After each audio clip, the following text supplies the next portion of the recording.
CG शिक्षा में आपका स्वागत है। पिछले वीडियो में हम लोगों ने पढ़ा था अध्याय 3 जगत पादप कक्षा 11वीं। इस वीडियो में हम लोग देखेंगे ब्रायोफाइटा। तो पिछले वीडियो में हम लोगों ने क्या देखा था? शैवाल। शैवाल का वर्गीकरण। तो शैवाल कितने प्रकार का होता है? रोडोफाइटा, रोडोफाइटा, फियोफाइटा और क्लोरोफाइटा। ठीक है। इसके पश्चात इस वीडियो में हम लोग पढ़ेंगे आज ब्रायोफाइटा के बारे में। असंवर्णीय नॉन वेस्कुलर होता है। ब्रायोफाइटा में जो पादप होते हैं इनके जो सदस्य होते हैं वो कैसे होते हैं? नॉन वेस्कुलर होते हैं, असंवहनीय होते हैं, अपुष्पोद्भिद होते हैं, क्रिप्टोगेमस होते हैं। मतलब उसमें क्या होता है, जो पुष्पोद्भिद इसमें पुष्पों का अभाव होता है। असंवहनीय होते हैं मतलब जो उनके जो शाखा होती है, तना होती है, उसमें वेस्कुलर बंडल का अभाव होता है। ठीक है। उसके बाद जो पौधे होते हैं वो उभयस्थली एम्फीबियन प्रकृति के होते हैं। ठीक है। एम्फीबियन प्रकृति का होने का मतलब क्या होता है? ब्रायोफाइटा के जो सदस्य होते हैं वो जल में भी पाए जाते हैं और थल में भी उपस्थित होते हैं। जिनका लैंगिक जनन अंग जो होता है वो क्या होता है? बंद होता है, स्टेराइल होता है। ये बहुकोशिकीय आवरण से घिरा रहता है, ब्रायोफाइटस कहलाता है। ये क्या होते हैं? नम तथा ठंडे स्थानों पर वृद्धि करते हैं और हरी परत बनाते हैं। एम्फीबियन का मतलब क्या होता है? उभयचर होता है ना। उभयचर मतलब क्या होता है? जो जल में भी रह सकता है और थल में भी रह सकता है, ऐसा पादप। पहला चीज। दूसरा चीज, नॉन वेस्कुलर मतलब नॉन वेस्कुलर होता है। इसमें रिंग जो होता है वो नहीं होता। अपुष्पोद्भिद होता है मतलब पुष्प जो होते हैं इस पादप में नहीं उगते हैं। ठीक है। इनका जो जनन अंग होता है, लैंगिक जनन अंग होता है, वो क्या होता है? बंध्य होता है मतलब स्टेराइल होता है। जो किसके द्वारा घिरा होता है? बहुकोशिकीय जैकेट द्वारा घिरा होता है, आवरण से घिरा रहता है, जो कहाँ पे होता है? नम और ठंडे स्थानों पर वृद्धि करता है और एक हरी परत का निर्माण करता है। सामान्यतः जो ब्रायोफाइटस होते हैं वो स्थलीय पौधे होते हैं, लेकिन लैंगिक प्रजनन के दौरान उनके जो आधार होते हैं सबस्ट्रेप्टम जो होता है वो क्या होता है? कम से कम जल को कम से कम एक पतली फिल्म के द्वारा क्या होता है? एक परत के माध्यम से जुड़ा होता है। एक परत के माध्यम की आवश्यकता होती है जो जल में हो। और ये क्या होता है? इसलिए इस पादप जगत का उभयचर कहा जाता है। किसको? ब्रायोफाइटस को कहा जाता है। मतलब ब्रायोफाइटा में जितने भी सदस्य होते हैं उनको। इनका जो लक्षण होता है, विशिष्ट लक्षण क्या क्या होता है हम लोग देखते हैं। तो ये नम स्थानों पर होता है, डैम प्लेसेस में होता है, वृक्ष की छालों तथा भीगी चट्टानों में भी उगता है। जो वृक्ष की छालें होती है वो भी नम होती है, उनमें भी पानी पाया जाता है ना, जल पाया जाता है, नमी होता है तो उनमें भी होती है। और जो चट्टानें भीगी हुई होती हैं है ना, जो नम होती है, उन चट्टानों में भी ब्रायोफाइटा के कुछ सदस्य उपस्थित होते हैं। ये एवेस्कुलर होते हैं, असंवहनीय होते हैं, हरित लवक युक्त होते हैं। हरित लवक मतलब क्या होता है? प्रकाश संश्लेषण करने की क्षमता होती है। हरित लवक जो होता है वो क्लोरोप्लास्ट होता है, जो क्या होता है? उस जो पादप होता है उसको ग्रीन कलर, हरा कलर प्रदान करता है और प्रकाश संश्लेषण में सहायता करता है। इसमें क्या आता है? क्लोरोफिल ए, क्लोरोफिल बी वगैरह आता है। इनके जो पादप काय होते हैं थैलाइड होते हैं। मतलब जो इनकी पादप संरचना जो होती है उनका जो आकार होता है वो थैलाइड होता है, सुकायवत होता है। लेकिन जो उच्च श्रेणी के ब्रायोफाइटस हैं, उच्च सदस्य जो होते हैं, निम्न श्रेणी और उच्च श्रेणी के सदस्य होते हैं। तो जो उच्च श्रेणी के ब्रायोफाइटस होते हैं वो क्या होता है? मॉसेस। जो पादप काय मूलांग, राइजोइड्स, तना जो होता है वो सूट लाइक होता है मतलब तना सदृश होता है। जो पादप का जो होता है वो तना के सदृश होता है। मतलब आप देखेंगे मॉसेस किस टाइप का होता है? पत्तीनुमा तना संरचना होता है इसका, जो है ना आकार होता है। और क्या होता है? पत्तीनुमा संरचना में विभेदित होता है। जो लैंगिक जनन होता है ना, रिप्रोडक्शन जो होता है वो अंड युग्मकी ओगैमस प्रकार का होता है। मतलब अंड के निर्माण के पश्चात इनमें जनन की क्रिया होती है। जो नर जननांग होता है, मेल रिप्रोडक्टिव ऑर्गन जो होता है वो पूधानी एंथेरिडियम कहते हैं। इसमें नर जननांग को क्या बोलते हैं? एंथेरिडियम बोलते हैं। एंथेरिडियम को क्या बोलते हैं? पूधानी बोलते हैं हिंदी में। ठीक है। उसके पश्चात क्या है? बहुकोशिक होते हैं, मल्टी सेल्यूलर होते हैं। जो नर जननांग जो होते हैं वो बहुकोशिका से बने होते हैं, बहुत सारी कोशिकाओं से मिलकर बने होते हैं तथा आवरण सहित होते हैं, जैकेट सहित होते हैं। मादा जननांग को क्या बोलते हैं? स्त्रीधानी होते हैं, स्त्रीधानी बोलते हैं मादा जननांग को, जिसको क्या बोलते हैं? आर्किगोनियम बोलते हैं। यह भी क्या होता है? बहुकोशिकीय होता है तथा जैकेट से घिरा होता है। इसमें भी बाहर में एक परत होती है कोशिकाओं की, उससे ये घिरा होता है और क्या होता है? बहुत सारी कोशिकाओं से मिलकर बना होता है। मादा जो युग्मक होता है वो ओस्फेयर होता है, अंडगोल होता है, तथा जो नर युग्मक होता है वो एंथेरोजॉइड्स कहते हैं। अंड जो होता है वो गोलाकार का होता है और जो नर युग्मक होता है उसको क्या बोलते हैं? एंथेरोजॉइड्स बोलते हैं। नर युग्मक कैसा होता है? द्विकशाभिक होता है, मतलब उसमें नर जननांग में क्या होता है? दो कशाभिका होती है, फ्लैजिला उपस्थित होती है, जो चल अंग होता है, मतलब जो एक स्थान से दूसरे स्थान पर गति कर सकता है, इसलिए इसको बोलते हैं गतिशील बोलते हैं नर जननांग को। और इसमें क्या होती है? दो फ्लैजिला युक्त होती है। और जो मादा युग्मक होती है, मादा युग्मक क्या होती है? गतिहीन होती है और एक गोल संरचना वाली होती है। निषेचन जो होता है, फर्टिलाइजेशन जो होता है, उसमें क्या होता है? जल आवश्यक होता है। जल के उपस्थिति के कारण ही इसमें निषेचन की क्रिया होगी। किसमें? ब्रायोफाइटस के सदस्यों में। उसके बाद नेक्स्ट है निषेचित जो अंडा होता है, मतलब जो युग्मनज कहलाता है, जो निषेचन के पश्चात बनता है, वो क्या होता है? द्विगुणित अवस्था वाला होता है, 2n पद्धति वाला होता है, डिप्लॉइड होता है। ये बीजाणुद्भिद को जन्म देता है। बीजाणुद्भिद मतलब क्या होगा? स्पोरोफाइट को जन्म देता है, बीजाणु के बीज के निर्माण में सहायक होता है, जिसे क्या बोलते हैं? स्पोरोगोनियम बोलते हैं। क्या बोलते हैं उसको? स्पोरोगोनियम बोलते हैं। जो निषेचन, देखो निषेचन हो गया, निषेचन के पश्चात क्या होगा? अंड का निर्माण होता है। अंड का क्या बोलते हैं? युग्मज बोलते हैं। जो युग्मज होता है वो द्विगुणित अवस्था में होता है। द्विगुणित अवस्था में होने के पश्चात वो क्या होता है? बीजाणुद्भिद को जन्म देता है, बीजाणु के निर्माण में सहायक होता है, इसलिए इसको क्या बोलते हैं? स्पोरोगेनियम बोलते हैं। स्पोरोगेनियम जो होता है वो पूर्णतः आंशिक रूप से गैमेटोफाइट पर निर्भर रहता है। जो स्पोरोगोनियम होता है वो यह पूर्णतः भी हो सकता है और आंशिक रूप से किस पर निर्भर होता है? गैमेटोफाइट पर निर्भर होता है। गैमेटोफाइट मतलब क्या हो गया? नर जननांग और मादा जननांग जो होते हैं अलग अलग, उनको क्या बोलते हैं? गैमेटोफाइट। जब वो जुड़ जाते हैं तो उसको क्या बोलते हैं? गैमेटोफाइट बोलते हैं। गैमेट्स का निर्माण नर जननांग को और मादा जननांग को क्या बोलते हैं? गैमेट बोलते हैं। स्पोरोगोनियम में जो बीजाणु होते हैं वो मातृकोशिका में अर्धसूत्री विभाजन के फलस्वरूप बनते हैं। स्पोरोगोनियम में जो बीज होते हैं ना, स्पोरोगोनियम के पश्चात जो बीज का निर्माण होते हैं वो किससे बनते हैं? मातृकोशिका, स्पोर मदर सेल से अर्धसूत्री, जब मातृकोशिका जो होती है उसमें अर्धसूत्री विभाजन जब होता है उसके फलस्वरूप क्या बनता है? बीज का निर्माण होता है। बीजाणु जो होते हैं वो अंकुरित होकर नया गैमेटोफाइट बनाते हैं। जो बीजाणु होते हैं वो अंकुरित होने के पश्चात क्या बनाते हैं? नया गैमेटोफाइट बनाते हैं। ब्रायोफाइटस में पीढ़ियों का एकांतरण स्पष्ट रूप से परिलक्षित होता है।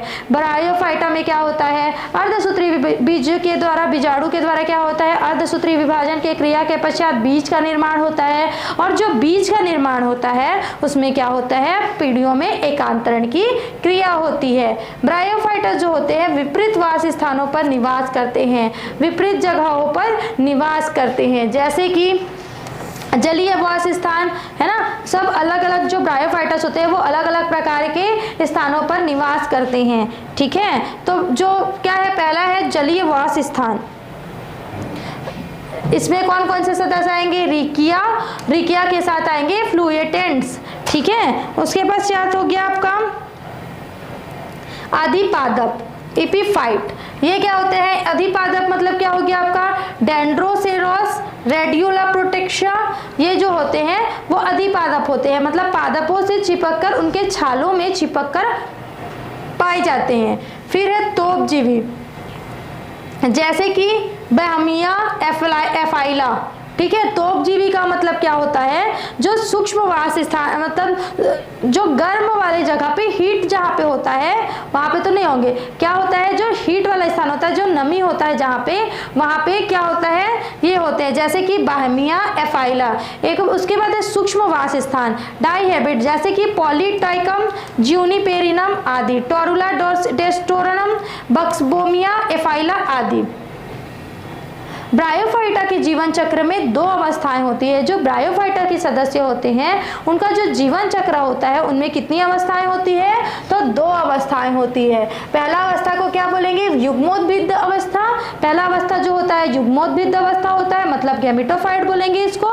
और दूसरा अवस्था होता है बीजाणुद्भिद, इसको क्या बोलेंगे? स्पोरोफाइट बोलेंगे। ठीक है, इसमें अगुणित युग्मोद्भिद अवस्था प्रमुख है। जो युग्मोद्भिद अवस्था होता है, मतलब जिसमें गैमेट का निर्माण होता है, वो किस प्रकार का अवस्था होता है? तो वो होता है अगुणित होता है, मतलब हैप्लॉइड होता है तथा स्वतंत्र होता है और अधिक समय तक जीवित रहता है। स्वतंत्र रूप से रहता है और अधिक समय तक जीवित रहता है। जबकि जो बीजाणुद्भिद स्पोरोफाइट अवस्था जो होता है वो जीवन काल का कम होता है। उसका जो जीवन काल होता है, उसका जो जीने की अवधि होती है वो क्या होती है? युग्मोद्भिद की अपेक्षा कम होती है और ये पूर्णतः युग्मोद्भिद पर आश्रित रहता है। मतलब ये जो बीजाणुद्भिद होता है वो किससे आश्रित है? युग्मोद्भिद पर आश्रित है। उपरोक्त दोनों अवस्थाओं के एक के बाद एक एकांतर रूप से आती रहती है। पहले बीजाणुद्भिद युग्मोद्भिद अवस्था आया, फिर बीजाणुद्भिद अवस्था आया, फिर युग्मोद्भिद अवस्था आया, फिर बीजाणुद्भिद अवस्था आया। ये क्या होता है? ये चक्र जो होता है वो एकांतर रूप से एकांतरित चलते रहती है। दोनों की जो बाह्य आकृति होती है वो कैसी होती है? भिन्न होती है। मतलब दोनों की जो बाह्य आकृति होती है वो अलग अलग प्रकार की होती है। ठीक है, कितने अवस्था में पूर्ण हुआ ब्रायोफाइटा? तो 2 अवस्थाओं में पूर्ण हुआ, युग्मोद्भिद अवस्था और बीजाणुद्भिद अवस्था। ठीक है, जो युग्मोद्भिद अवस्था है वो कैसा है? हैप्लॉइड है, अगुणित होता है। और जो बीजाणुद्भिद अवस्था होता है वो किसके ऊपर निर्भर होता है? तो युग्मोद्भिद अवस्था के ऊपर निर्भर होता है। आइए देखते हैं कि क्लासिफिकेशन कैसा होता है। किसका? तो ब्रायोफाइटा के सदस्यों का। ब्रायोफाइटा प्रभाग को 3 भागों में बांटा गया है। तो 3 वर्गों या 3 भागों में विभेदित किया गया है। पहला है हिपेटिकाप्सिडा। पहले को क्या बोलेंगे? हिपेटिकोप्सिडा। क्लियर? इसमें क्या होता है? इस वर्ग के सदस्यों को सामान्य शब्दों में लीवरवर्टस कहा जाता है। किसको? हिपेटिकोप्सिडा को क्या बोला जाता है? लीवरवर्टस कहा जाता है, क्योंकि इनका जो थैलस होता है वो लीवर के आकृति के जैसा होता है। यकृत, लीवर को क्या बोलते हैं हम लोग? यकृत। हम लोग की जो बॉडी में यकृत होता है, लीवर होता है, उसकी आकृति के समान इनकी जो संरचना होती है वो दिखाई देती है। इसलिए हिपेटिकोप्सिडा को क्या बोला जाता है? लीवरवर्टस कहा जाता है। लीवर और वर्टस, लीवर के समान, वर्टस मतलब होता है उसके समान संरचना। इसके महत्वपूर्ण लक्षण क्या क्या है? युग्मोद्भिद प्रायः थैलॉइड होते हैं। ये विशेष स्थितियों में फोलियोस होते हैं। युग्मोद्भिद जो अवस्था होते हैं वो थैलॉइड होते हैं, मतलब सुकायवत होते हैं। इनकी जो संरचना होती है वो कैसी होती है? सुकायवत संरचना होती है। ये विशेष स्थितियों में क्या होते हैं? फॉलिस मतलब पर्णील हो जाते हैं। इनकी जो हरी कोशिकाएं होती है उनमें क्या पाया जाता है? इनकी हरी कोशिकाएं जो हरी होती है उसका कारण क्या होता है? कि इनमें हरित लवक होता है ना?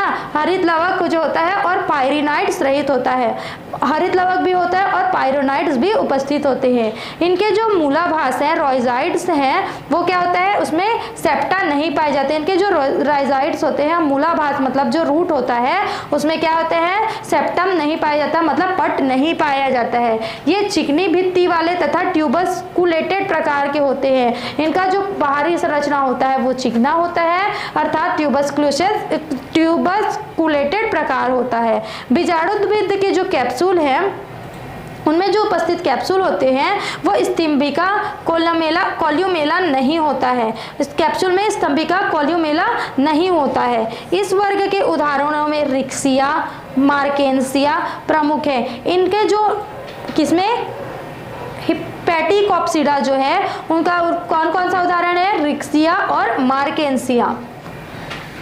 आगे देखते हैं हम लोग मार्केंसिया। ब्रायोफाइटा के हिपेटिकोप्सिडा का सदस्य है मार्केंसिया। ठीक है, ये क्या होता है? युग्मोद्भिद होता है, गैमेटोफाइटिक होता है। पादप का जो होता है वो अधरीय पत्तीनुमा संरचना वाला होता है। जो उसका अधरीय भाग होता है, बेसिक भाग जो होता है वो पत्तीनुमा संरचना का बना होता है। ये कैसा दिखाई देता है? मनुष्य के यकृत, लीवर के जैसा दिखाई देता है। इसलिए इसका जो मार्केंसिया का जो थैलस होता है वो कैसा होता है? पॉलीयुक्त लोब्ड होता है जो द्विशाखित होता है। इसका जो थैलस मतलब जो आधारी भाग क्या हुआ, पत्तीनुमा संरचना हो गया। फिर जो थैलस होता है वो कैसा दिखाई देता है, लोब्ड होता है मतलब पॉलीयुक्त होता है और द्विशाखित होता है। ठीक है, थैलस का जो ऊपरी सतह होता है वो चिकना होता है, जबकि जो निचली भाग होता है वो क्या होता है, एक कोशिकीय अशाखित मूलाभास पाई जाती है। मतलब जो ऊपर भाग होगा वो चिकना होगा और जो नीचे भाग होगा उसमें हल्का हल्का रोमिल होता है। ठीक है, मूलाभास मिट्टी में धंसी रहती है। ये सारी चीजें कहाँ धंसी रहती है, मिट्टी में धंसी रहती है। मार्केंसिया जो होता है विखंडन अपस्थानिक शाखाओं या गेमी द्वारा वर्धी रूप से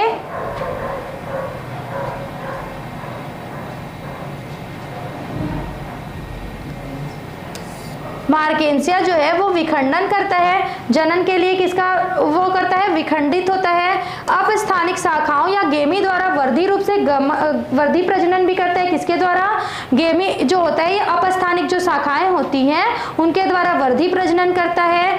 कप सदृश संरचनाओं में पैदा होता है। कप के जैसा जो हम चाय वाला जो कप देखते हैं उस संरचना में मार्केंसिया जो है वो उसकी उत्पत्ति होती है। मार्केंसिया जो होता है वो एक लिंगी होता है, अर्थात जो जनन अंग होता है वो एक पौधे में एक ही होगा। ठीक है, मतलब अलग अलग पादप में अलग अलग जनन अंग पाया जाता है, इसलिए इसको क्या बोलते हैं, एक लिंगी बोलते हैं।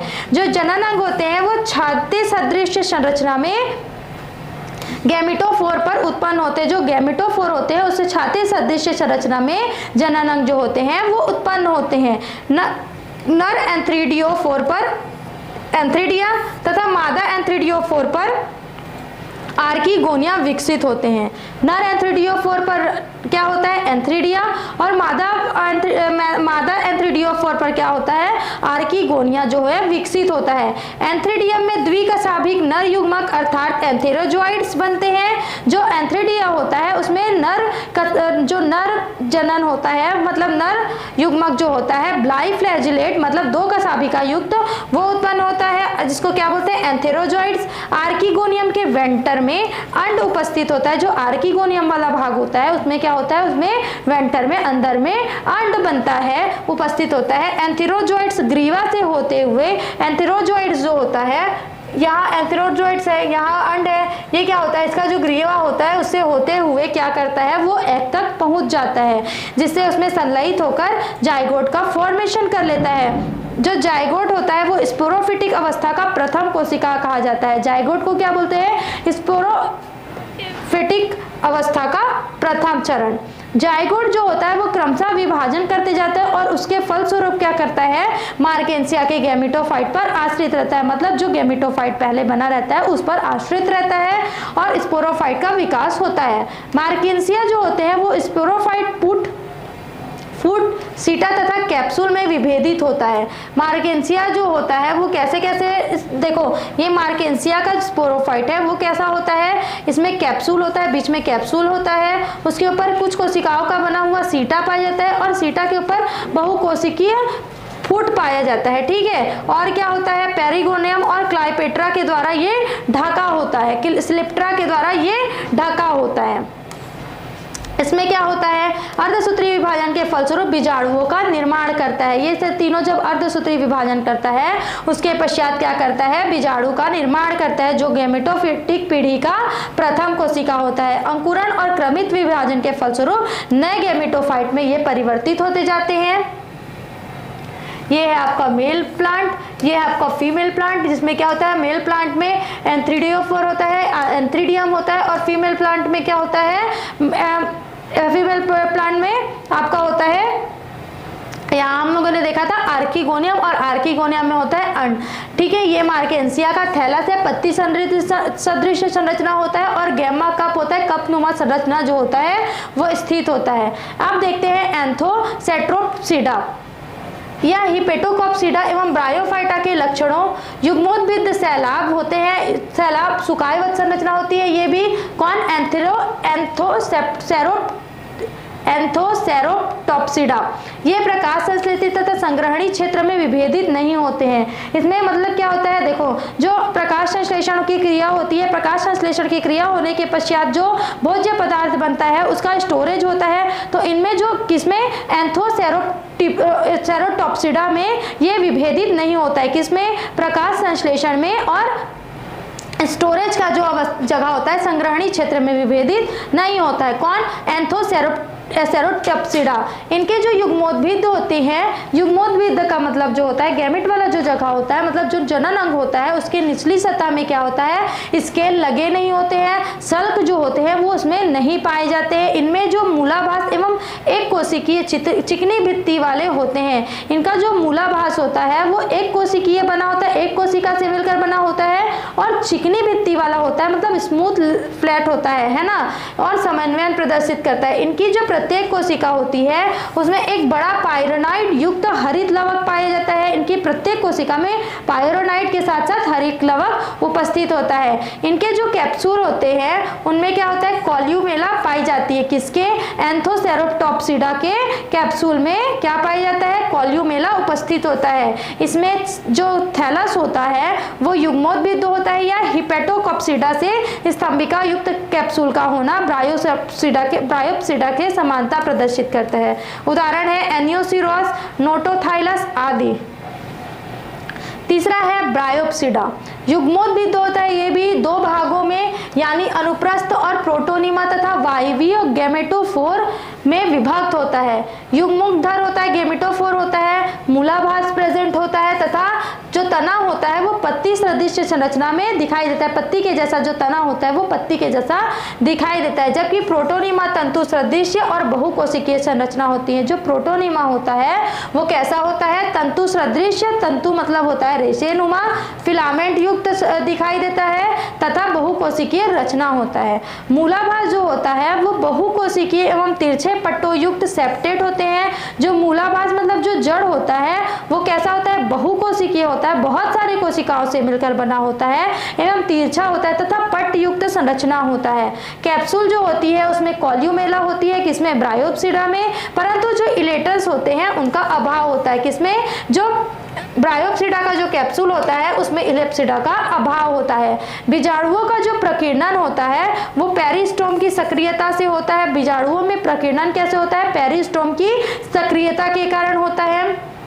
इनके उदाहरण हैं फ्यूनेरिया, पॉलीट्राइकम। इस वर्ग के जो सदस्य होते हैं उसको क्या कहा जाता है, मॉसेस कहा जाता है, मॉसेस। ठीक है, फ्यूनेरिया इसे मॉसेस वर्ग का सबसे सामान्य उदाहरण माना जाता है। इसका जो प्रमुख पौधा होता है वो कैसा होता है, युग्मोद्भिद गैमेटोफाइट होता है, तथा जो लंबाई होती है 1 से 3 सेंटीमीटर लंबा होता है। जो पादपकाय होता है वो बहुकोशिकीय राइजोइड, सीधा बेलनाकार तना सदृश संरचना तथा पत्ती सदृश रचना में विभेदित होता है। इसका जो तना होता है वो पत्ती सदृश रचना में विभक्त होता है। पत्तियां जो होती है वो हरी होती है। इनमें पत्तियों और तना अलग अलग विभक्त होता है, मतलब अलग अलग प्रकार का होता है, और जो तना होता है वो पत्तियों के आकार के जैसा दिखाई देता है। और इसमें जो पत्तियां होती है वो हरी होती है, अंडाकार संरचना होती है, तथा जो मुख्य अक्ष होता है मतलब इस प्रकार की संरचना होगी, हरी कलर की होगी, और जो मुख्य अक्ष होता है वो सर्पिल क्रम में जुड़ी होती है। ठीक है, वर्धी प्रजनन करता है, तो इसमें वर्धी प्रजनन कैसे होता है, प्राथमिक प्रोटोनिमा मतलब बीजाणु से बनने वाला तंतुमय संरचना होता है वो, तथा द्वितीय प्रोटोनिमा होता है वो कैसे बना होता है, प्रोस्टेट राइजोइड होता है, शयान मूलांग होता है। ठीक है, उसके द्वारा होता है। वर्धी प्रजनन किसके द्वारा होता है, प्रोटोनिमा के द्वारा होता है, और शयान मूलांग के द्वारा होता है। प्रोटोनिमा जो होता है वो क्या होता है, बीजाणु से बनने वाला तंतुमय संरचना होता है। फ्यूनेरिया का तना जो होता है वो मुख्य अक्ष की तरह कार्य करता है। जो इसका फ्यूनेरिया में उपस्थित जो तना होता है वो किसके जैसा कार्य करता है, तो मुख्य अक्ष की तरह कार्य करता है। प्रारंभ में यह अशाखित होता है, लेकिन बाद में जब इसमें वृद्धि और विकास होते जाता है तो ये जो शाखा होता है वो विभाजित होता जाता है। शाखाओं के शीर्ष पर क्या होता है, लैंगिक अंग विकसित होते हैं। नर जननांग अर्थात पुधानी और मादा जननांग अर्थात स्त्रीधानी अलग अलग शाखाओं पर समूह पर विकसित होते हैं। इसके अनुसार जो शाखाएं होती है वो क्रमशः नर शाखाएं और मादा शाखाएं कहलाती है, क्योंकि अगर एक शाखा में नर जननांग है तो दूसरी शाखा में क्या है, मादा जननांग है। और दोनों जननांग जिस शाखाओं पर उपस्थित होते हैं तो नर जननांग जिस शाखा पर उपस्थित है उसको नर जननांग, और जो नर शाखा और जो मादा जननांग जिस शाखा पर उपस्थित है उसको क्या बोलते हैं, मादा शाखा कहा जाता है। प्रायः इसकी जो जातियां होती है उभय लिंगाश्रयी होती हैं। उभय लिंगाश्रयी की मतलब क्या होता है, इनमें किसी किसी पादप में दोनों लिंग उपस्थित होते हैं और किन्हीं पादपों में एक ही लिंग उपस्थित होता है। पुधानी जो होता है वो क्लब शेप्ड में होता है, मुगद्दर शेप्ड में होता है, क्लब शेप्ड में होता है, जिसमें क्या होता है, सर्पिलवत कुंडलित कशाभिकाएं थेरोजॉइड्स अर्थात नर युग्मक बनते हैं। जो पुधानी होती है वो क्लब शेप्ड संरचना होती है, जिसमें क्या बनते हैं, दो कशाभिका युक्त मतलब दो फ्लैजिला युक्त सर्पिल कुंडलित आकार की नर युग्मक बनते हैं। जो स्त्रीधानी होती है ना, आर्किगोनियम जिसको बोलते हैं, वो कैसा संरचना होता है, फ्लास्क नुमा संरचना होता है। कैसा संरचना होता है, फ्लास्क नुमा संरचना होता है। इसके जो आधारी भाग होता है वो फूला होता है। देखो ये आधारी भाग है वो फूला हुआ है, इस फूले हुए भाग को क्या बोलते हैं, वेंटर बोलते हैं, ठीक है। तथा जो लंबवत भाग होता है, ये देखो ये जो है ये इसको क्या बोलेंगे, वेंटर, और जो लंबवत भाग है इसको क्या बोलते हैं, नेक या ग्रीवा कहते हैं। जो वेंटर होता है, वेंटर में अंड होता है, ठीक है, अर्थात मादा युग्मक होता है। वेंटर में क्या होगा, अंड होगा, जिसको क्या बोलेंगे, मादा युग्मक बोलते हैं। तथा जो नर शाखा होता है, पुधानी के अतिरिक्त जो नर शाखा होता है उसमें पुधानी तंतुवत संरचना के अतिरिक्त क्या होता है, सहसूत्र पैराफाइसिस होते हैं। सभी पुधानी जो होते हैं वो सहसूत्र के चारों तरफ अपसारी डाइवर्जेंट परिपत्तियों से ढके होते हैं। जितने भी पुधानी होते हैं वह सहसूत्र से चारों ओर से पत्तियों जैसी संरचनाओं से घिरे ढके होते हैं, ठीक है, जिसे क्या बोलते हैं, पेरिगोनल पत्तियां बोलते हैं। जिन पत्तियों से ढके हुए होते हैं उन पत्तियों को क्या बोलते हैं, पेरिगोनल पत्तियां कहते हैं। स्त्रीधानियों के साथ भी सहसूत्र उपस्थित होते हैं। जो स्त्रीधानियां होती हैं उनके साथ भी क्या उपस्थित होते हैं, सहसूत्र उपस्थित होते हैं। इन दोनों समूह जो होते हैं वो चारों तरफ से अभिसारी कन्वर्जेंट पत्तियों से घिरा रहता है। जो देखो डाइवर्जेंट मतलब हो गया ऐसे पत्तियों से, और ये हो गया ऐसे कन्वर्जेंट पत्तियों से। इस पत्तियों को क्या बोलते हैं, पेरिकिटिकल पत्तियां कहते हैं। नर युग्मक एवं मादा युग्मक से क्या बनता है, जाइगोट का फॉर्मेशन होता है। जो जाइगोट का फॉर्मेशन होता है वो कहाँ पे होता है, मादा शाखा में होता है, जिसको क्या बोलते हैं, बीजाणुद्भिद बनाते हैं। जो मिलने के पश्चात जो जाइगोट होते हैं वो क्या होते हैं, बीजाणुद्भिद का निर्माण करते हैं। फ्यूनेरिया का स्पोरोफाइट फूट होता है, सीटा तथा कैप्सूल में बटा होता है। जो स्पोरोफाइट होता है वो किसमें विभाजित होता है, फूट में, सीटा में और कैप्सूल में। फूट जो होता है गैमेटोफाइट में दशा होता है। सीटा जो होता है वो लंबा वृत्त आकार का होता है, वृंतनुमा संरचना होता है। और जो कैप्सूल होता है वो शीर्ष भाग पर होता है। यह नाशपत्ती के समान जो रचना के रूप में दिखाई देती है। फूट, सीटा और कैप्सूल में बटा होता है। जो फूट होता है वो कहाँ होता है, गैमेटोफाइट में धंसा होता है। जो सीट होता है, सीटा जो होता है वो वृंत समान रचना होता है। और जो उसके बाद जो कैप्सूल होता है वो नाशपत्ती के आकार की संरचना होती है, ठीक है। कैप्सूल के शीर्ष भाग को क्या बोलते हैं, ओपर्कुलम, मध्य भाग को थीका तथा आधारीय भाग को स्फटिका यानी एपोफाइसिस कहते हैं। बीजाणुद्भिद का जो केंद्रीय भाग होता है, बीजाणुद्भिद में जो केंद्रीय भाग होता है उसको क्या बोलते हैं, कॉल्यूमेला कहते हैं। यह भोज्य पदार्थ तथा जल संवहन और कार्य गैमेटोफाइट के उत्तकों से करता है। प्रावरक में कॉल्यूमेला के चारों तरफ एक बीजाणु धानी पाया जाता है। कॉल्यूमेला के चारों तरफ एक बीजाणु धानी पाया जाता है, जिसमें बीजाणु मातृ कोशिका स्पोर मदर सेल जो होता है वो अर्धसूत्रीय विभाजन के पश्चात बीजाणु का निर्माण करता है। प्रावरक का जो शीर्ष होता है वो प्रच्छाद तथा ओपर्कुलम के नीचे 16 के दो कलाइक कतार में आर्द्रताग्राही दांत नुमा रचना के रूप में स्थित होता है, जिसे क्या बोलते हैं, पेरिस्टोम कहते हैं। इनकी सहायता से क्या होता है, उनमें कैप्सूल में स्फुटन होता है, मतलब फूटता है, और बीजाणु जो होते हैं वो प्रकीर्णित हो जाते हैं, मतलब जो बीजाणु होते हैं वो उड़ जाते हैं या फिर हट जाते हैं। इसके पश्चात जो बीजाणु होते हैं वो अंकुरित होते हैं, प्राथमिक प्रथम तंतु प्राइमरी प्रोटोनीमा का निर्माण करते हैं।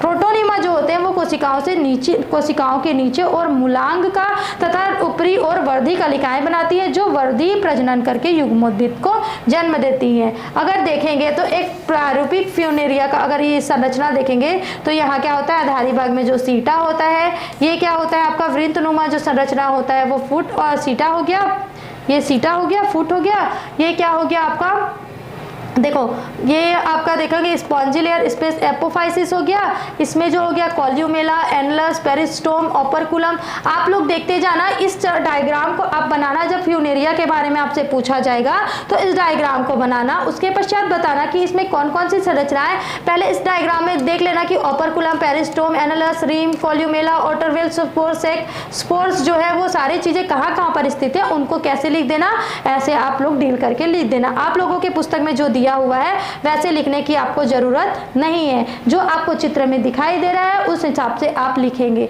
अगर इसका जीवन चक्र देखते हैं तो कैसा होता है, एंथ्रीडियल हेड, इस प्रकार का जीवन चक्र होता है इसका, है ना।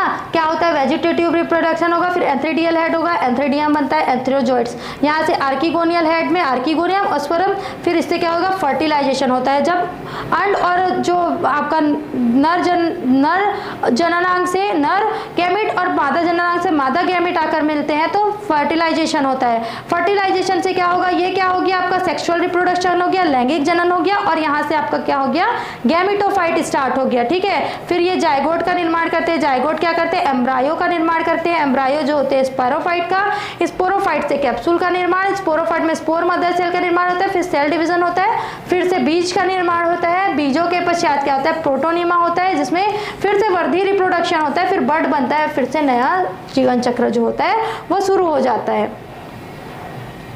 Early stage in development in sporophyte, इस प्रकार से क्या होता है, फ्यूनेरिया में जीवन चक्र जो होता है वो चलता है, ठीक है। इसमें क्या होता है देखते हैं, जो राइजाइड है, बर्ड्स है, ये मेल ब्रांच है, ये फीमेल ब्रांच है, ठीक है। दो ब्रांचेस होते हैं अलग अलग, एक मेल ब्रांच होता है, एक फीमेल ब्रांच होता है, जिसमें एंथ्रीडियम और पैराफाइट्स उपस्थित होता है, ठीक। फिर एंथेरोजोइड्स बनेगा, फ्लैजिला बनेगा, इसमें आर्किगोनियम हो गया, ये अलग अलग हो गया, एक एंथ्रीडियम हो गया, एक आर्किगोनियम हो गया, दोनों के मिलने से क्या बन गया, स्पर्म और एग के मिलने से बन गया जाइगोट, ठीक है। जाइगोट में इन्वेंटर होता है, आपको पता है। फिर स्पोरोफाइट फेज शुरू हो जाता है, फिर कैप्सूल का निर्माण होता है, कैप्सूल से स्पोर्स बनते हैं, स्पोर्स जो होते हैं वो बाहर निकल जाते हैं, फिर वो अंकुरण करते हैं, जर्मिनेटिंग स्पोर हो गया, फिर उसके बाद ये क्या कर लेते हैं, वेजिटेटिव रिप्रोडक्शन के फलस्वरूप नए राइजोइड्स का, नए प्लांट का निर्माण कर लेते हैं। इसके पश्चात हम लोग देखेंगे पुधानी और स्त्रीधानी में क्या अंतर होता है। इसके लिए हमको क्या होगा, नेक्स्ट वीडियो में आप हमारे साथ जुड़े रहिए। सीजी शिक्षा में जुड़े रहने के लिए धन्यवाद।